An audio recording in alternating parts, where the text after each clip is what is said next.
Here I have Samsung Galaxy M31s, and today I'm going to show you how to insert SIM card and SD card into this device. So for this operation you will need this kind of tool to eject the SIM card and SD card slot, which is located here on the right edge of your device, here.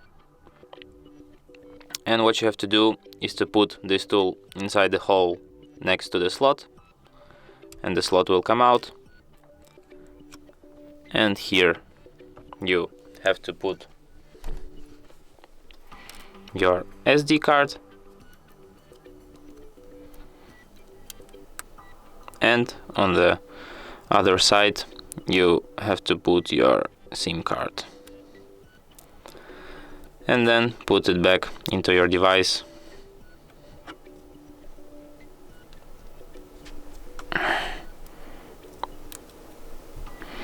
Just like this.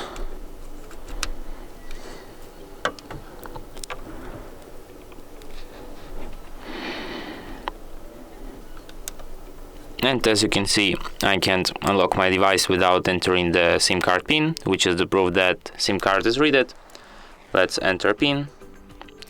And as you can see, there's also a notification SD card detected, which is the proof that SD card is read too. So thanks for watching. If you find this tutorial useful, don't forget to hit that like button and subscribe to our channel.